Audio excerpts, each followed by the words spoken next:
A lot of guitar players don't have a note problem, but they have a phrasing problem. We know the pentatonic, we know the minor scale, but we just play them without thinking continuously. It's like you know the pentatonic, so you go for it.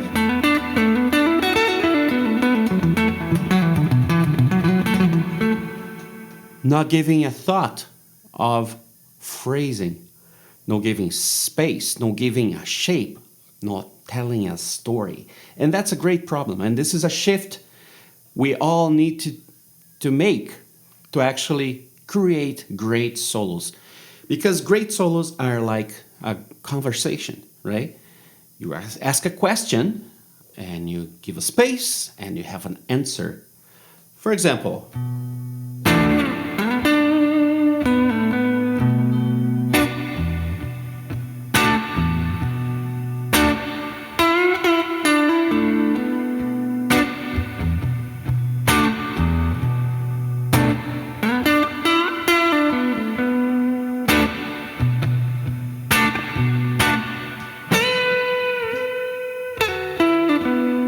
so on, right? I'm just improvising here.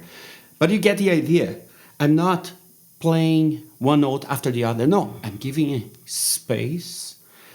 I'm landing on a specific note to create a little bit of tension, and then I land back on a note, a sweet note, to give the resolution. So I'm creating a conversation on my playing. This is one of the building blocks I use with my students to create a solo. They are proud, they are happy, and they are, proud enough to share. So you gotta give yourself room.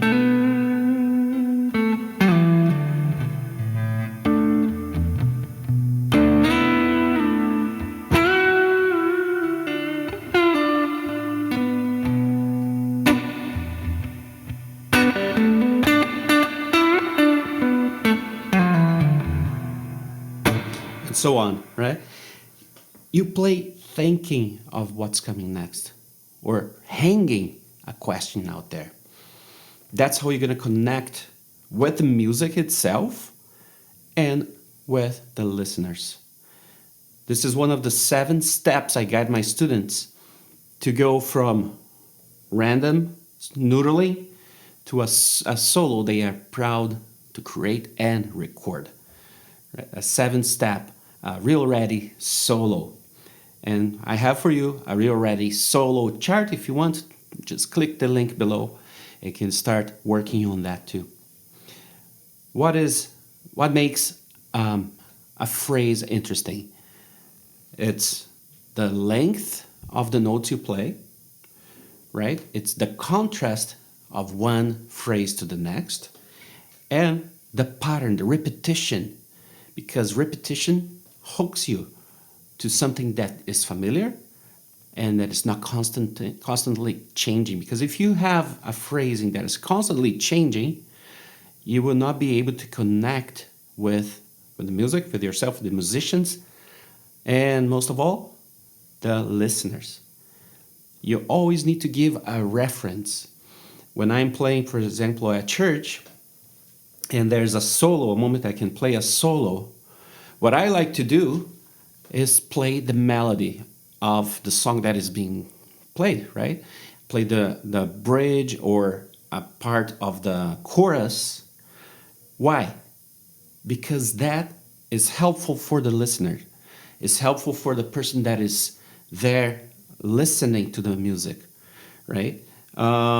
If I'm playing in a pub or something like that, I like to repeat a phrase more than once. I repeat a couple times, 4 times, or because that will give a reference to the listener, and that connects. That's how you connect, right? If I'm just playing pentatonic because I can play it fast, that's not going to connect. There are moments that you play fast, that you shred, that you play some arpeggios, right? But the runs don't make a solo. Those are just like moments of transitions, of arriving to a specific point on the solo. What makes a solo is the phrasing. So work on that. Work on the phrasing. Download the Real Ready solo chart and start working on these 7 steps. I'm sure it will be very helpful and profitable for you to grow as a guitar player. Thank you so much for watching this video, and I hope to see you in the next one. See you then.